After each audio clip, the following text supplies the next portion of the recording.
I'm Russell Hogan. I'm 75 years old. I'm a native of the Grand River Dam area community.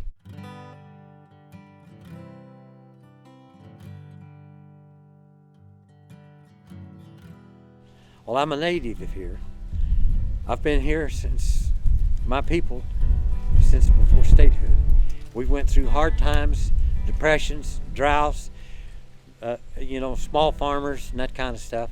And yet, when this dam came in, and nobody really realized the potential, but a few far-sighted people did and bought up large tracts of land on the lake for home development and retirement areas. And that area has boomed to the point it's maxed out, and now most of the development up there is rebuilding of all of that. Yet this side of the dam, it never was really realized, and part of it was because of the vehicles. When I first walked these rocks barefooted as a kid in fishing pole, Huckleberry Finn, this was unheard of, and very few people appreciated the wilderness, and I did. But it was a matter of economics. You couldn't make a living here, no way. There was no jobs and no industry. The only industry was the recreational industry, and it was confined to the dam. When I started this, there was 220 concessionaires north of the dam in the marina and hotel, motel type business. I'm the first concessionaire to put anything in south of the dam. Times have changed, monies have changed. People now have recreational vehicles that was unheard of when I was a boy. I had 10,000 people in this town. There was no parking on Main Street. One line of traffic through here to the range. 45 minutes to go from here to across the cove there, to the 10 acres of cars watching this set of climbs, 10 acres of cars over there watching this set of climbs. Those people all in the mix going back and forth. And all of those guys are making paychecks, building off-road equipment, and never heard of Oklahoma, much less Disney. And yet the vehicles are all winding up here. From Nebraska, Omaha, to Minnesota, to Duluth, to Little Rock, to Tennessee. They come here from all over. And to enjoy this area. And I just think it has a great potential, and I would like to see it developed and brought up to modern standards with hotels and the other things that goes in having this range plus 2 lakes from Poto to Wilburton and onto the state line to Paris, Texas. That's all owned by private individuals, and it's beautiful country, the Arbuckle Mountains, and yet the public has very, very little access to it, limited access to it, for recreational purposes. And I believe that recreation serves a very important part of our culture, because we're not Russians. We're not content to go to a state park and listen to some guy play a fiddle, eat an onion, and drink a bottle of wine. That's all they got to look forward to. Here, Americans want to come out here. They want to take their families. They want to go out in the woods, in the wilderness. They want to go fishing. They want to go, take pictures of all the birds and measure all the trees. They do all of that in here. Yes.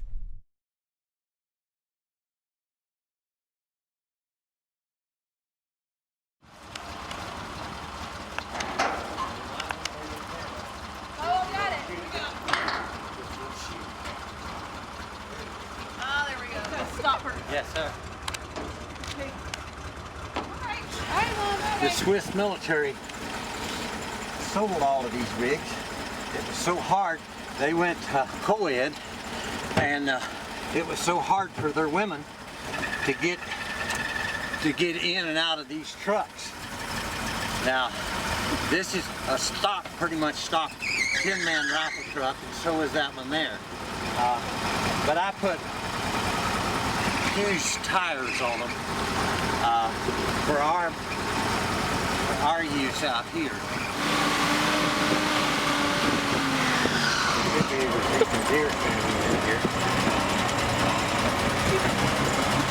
This is the bottom of the basin, and it's What we're looking at off to the east here goes up to Little Blue and Waterfall, and the other two spillways at the east end of this range. What we're looking at is the boulder fields and rock ledges and rock gardens that people will encounter going in that direction. Why would people come here? They come here to try to climb this thing as the challenge. And the bragging rights that they climb Bounty Hill. And they want to be able to say that they climb Bounty Hill.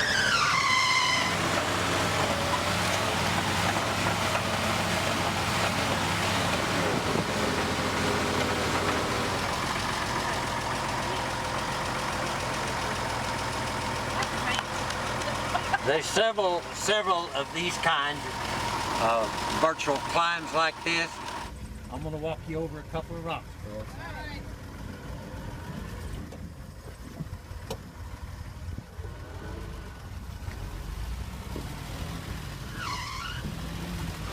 All right.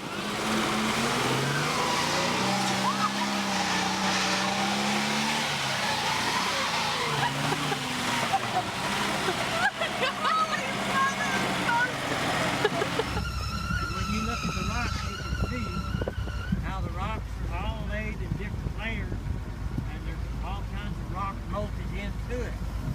And there's a vent, right? That black part right there is the blackened rock, molten rock, and those rocks to the right of it is all different layers as the rock bubbles when it and was part of that volcano eruption back in Alley Loop's day. There's something bad awful went on right here. And but now this hole here is now filled with rock till it's only about 16 or 18 feet deep. But when they first opened the dam and the overburden flooded off, then they found how close they had built this to that core dam.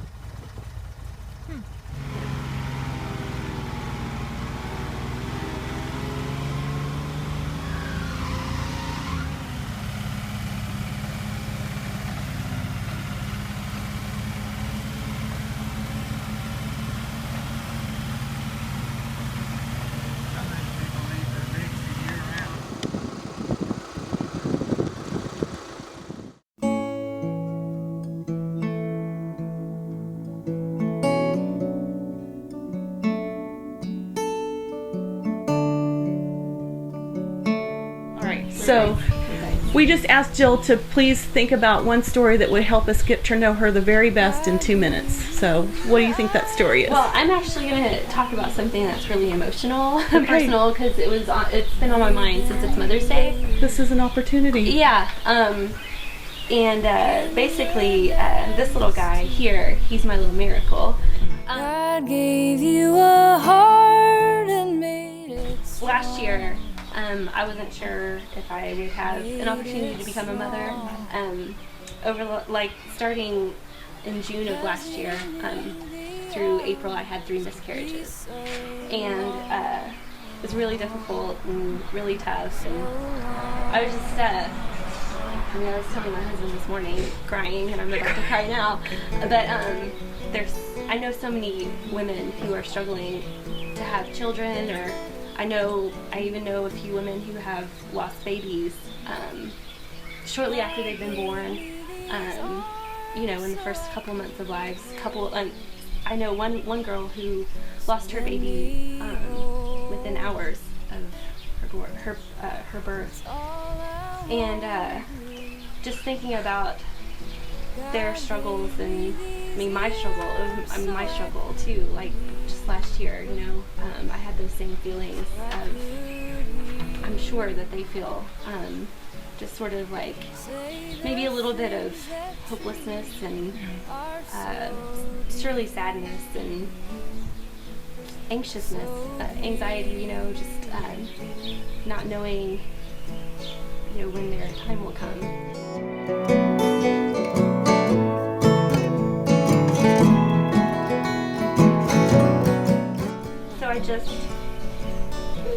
That's something that I think has really made me who I am. I really feel like I've grown a lot over the last year just because of all of those things that's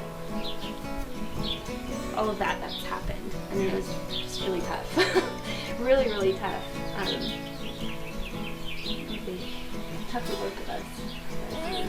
I struggled with it a lot, and I still struggle with it just this morning, just thinking about, I mean, I know I'm blessed because I have him, and not having gone through all of those things, I think maybe having gone through all of those things, I feel like maybe it's prepared me to be a mother, just to be, in the moment with him and thankful and really just sort of be present and count my blessings every second.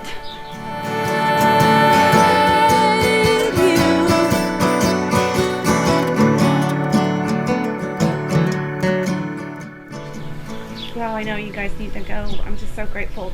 I'm gonna cry. To stop here on Mother's Day. So good job.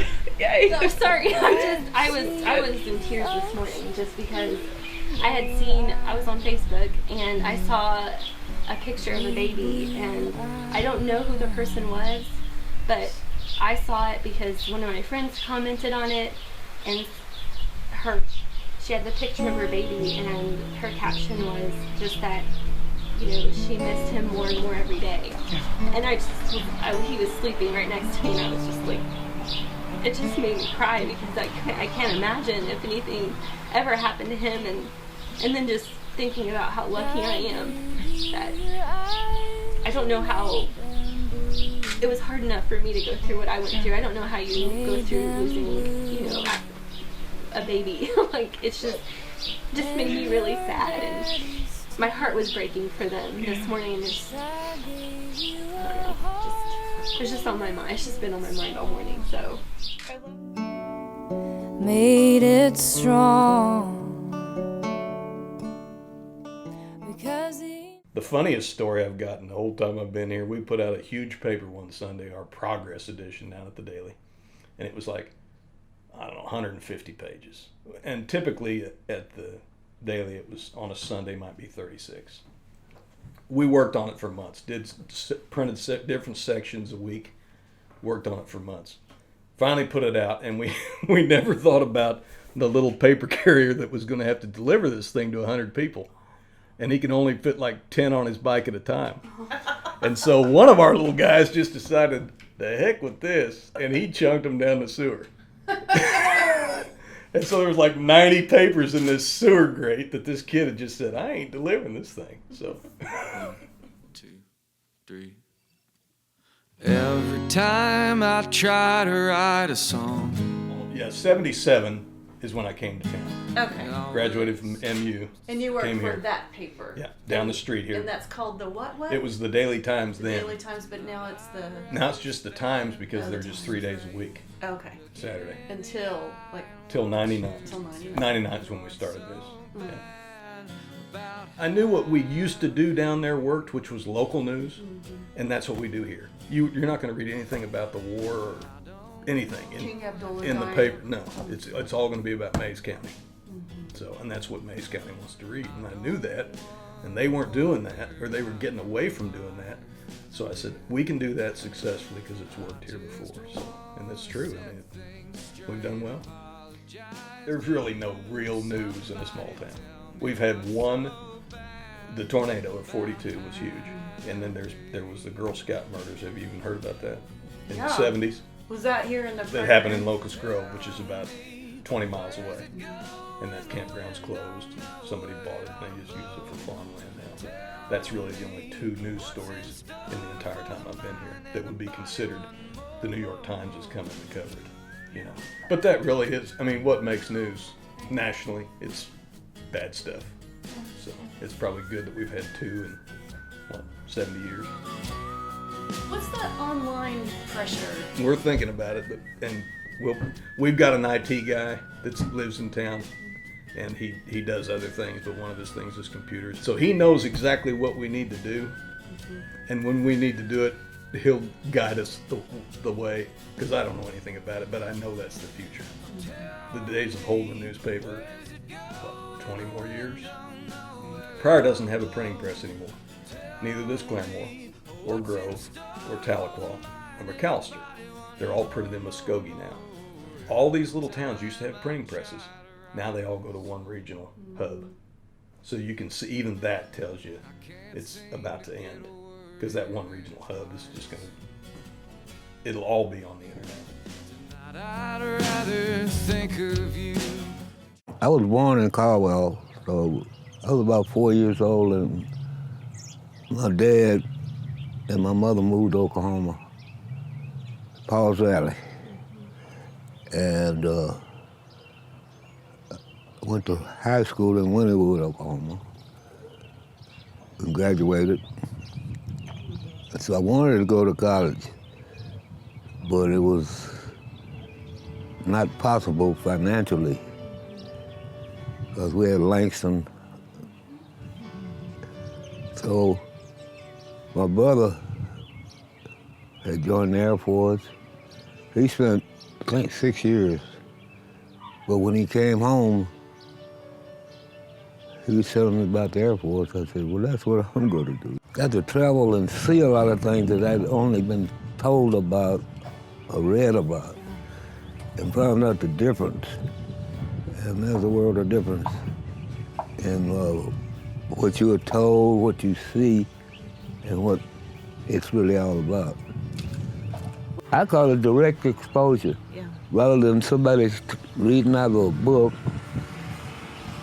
explaining something to you that happened and why it happened, like the War of 1812, the Emancipation Proclamation, and all these things, but these things developed through people's experiences, and they found out that, hey, I understand why Mama and Daddy told me this, but I understand why the people we're supposed to be criticizing had got the exposure too. So they reacted, and it's a chain reaction. And then along the way, you learn. What you understand why you were taught what you were taught. There's still a problem, not near as big as it used to be, about racism and your reactions to the name calling. And so, I remember I was talking to somebody, I can't remember what, but they told me, all you gotta do is stop and think. No matter what color you are, what color your eyes is, or what your hair look like, you got a heart, you got a kidney, and you can die of cancer just like I can. You can get hit by a car, and if your blood ain't red, you're Asian. You see, so why worry about it? But what you think of yourself is the most important thing. Unless you've heard a screen door slam, you don't know nothing.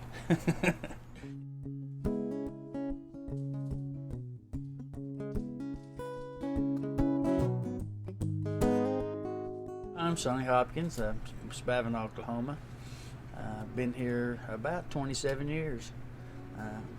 Love it, it's a great town, a lot of good people here, you know. So. And I'm Casey Hardison. I moved to Spavinaw in first grade when I was about 6 years old, and until I was 18, all I wanted to do was get out. Stayed gone about 12 years, and I'm 30, and I just recently moved back. So there's no place like home. You know, I've lived in several states and all over the place, and this is it for me. We watched them build this house. I mean, everybody in town always takes the tour up on the hill and looks off and stuff. So we kind of watched them, and a couple of years after they built it, there was a for sale sign. I come home from work and I said, hey, that house is for sale up there, and the winner wants to show it to you. I'm like, that's a pretty expensive house. I don't know if we can do that or not. So we come up on the deck, and My son asked her, how much do you want for it? She shot him a halfway price, and we looked at each other like, well, we might could do that, So we bought it. It was kind of scary, but we did it. So, and we've been here 12 years, I think. So. What happens on this porch has to stay on this porch. Yeah, that's what I was thinking too. Yeah. It does. It has to stay on this porch. There's been a lot of the table. We'll sit here sometimes, and we're going to sit down and have a cold beer and visit. And then by the end of the day, there'll be a bunch of cans stacked up here. That little visit went way too long, and everybody had a good time. And good dinners out here. I mean, we eat out here too. Yeah. They have a big fiddle contest in Grove, and after that party's here. And believe me, we have a lot of people from Texas, Arkansas, Missouri, Kansas, Louisiana. This is home base when we have fiddle contests. And there'll be a jam in the kitchen, the living room, a couple out here, So. Good food, just laughter. People, you talk to people about Spavinaw, and they say, well, there's nothing there. Mart of Commerce, there's not a gas station in town, there's not a grocery store anymore, but there are a lot of people that know Spavinaw because of the fiddle jams that happen up here. Yeah. Watching the sunrise over that lake or the moon come up, and my aunt will probably tell you the exact day of the year every year that it happens, but the moon will rise right at the peak of that, and you get a little bit of wind on the lake, and it looks like stairways. Yeah. There's stair steps going up to the moon. Yeah. It's beautiful. It is beautiful. In every season, this changes. The view changes every season. You asked what being up here meant to Sonny, and it's going to mean something different to everybody, I think. For me, I can remember walking the streets of Spavinaw. There's nothing to do, riding my bicycle around. Since I went to college, I graduated president of student government. I've done a lot of things that I'm proud of since then, especially with the Army. But to be able to sit in this hot tub right here and look at the place where I used to go to school, where I used to, all my friends and I used to walk around, it's powerful. It's like I'm still connected, but I don't want to go back to living in the town. I like being up here where it's a little bit prettier, but I'm not far from it. People ask why I drive an hour one way to work, 8 hours a weekend. This is home. I wanted to blow up pumpkins since Halloween was over. We had one nice exploding target, and then we had some powder left, so we put the powder in a bag and I tried it a couple times, but I keep on missing the target. But finally, he took that exploding target out of the bag and put it right beside the powder, and I shot that thing. Boom! Just goes everywhere on the roof and the driveway, clear over the house. Yeah. It was pretty cool, wasn't it? Yeah. Yeah, so I learned about it from being at work, I think I see the Facebook video, and there is pumpkin everywhere. I mean, everywhere. She's like, oh, you're gonna clean this up. Now the raccoons can eat it. Yeah, it's quite comical around here. So. That's a day around here. That's a great day. Never a dull moment. There is no dull moment in this house. Well, my name is Travis Fleming. I'm a law enforcement officer. I've lived here my entire life, so I've lived here about 37 years. My name's Trisha Fleming. We've been married for, this year, in May will be 10 years. Mm-hmm. We have 2 boys, and I'm a paramedic in another county. But the emergencies theme is certainly a big part of your lives. Oh, yeah, is, absolutely. Yeah. This is the only thing I've ever done. I've only been a medic. I started in 1999, December of 1999 as a medic, and this is all I've ever done. I don't know anything else.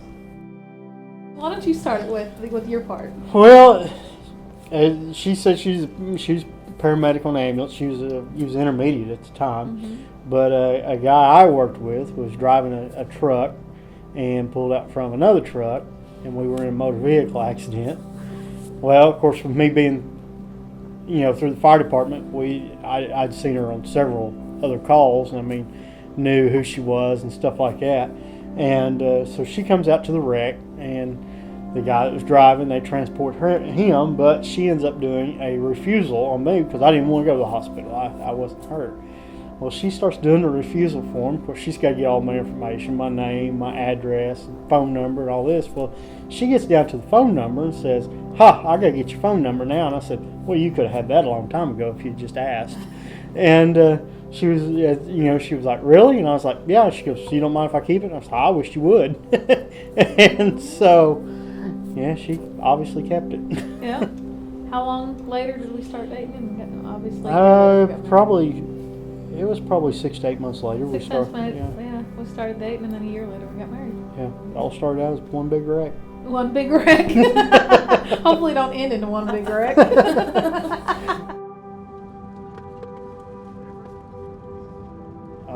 I grew up a half a mile from here, so I haven't ever lived anywhere else. It's those that have lived here for years and years and years.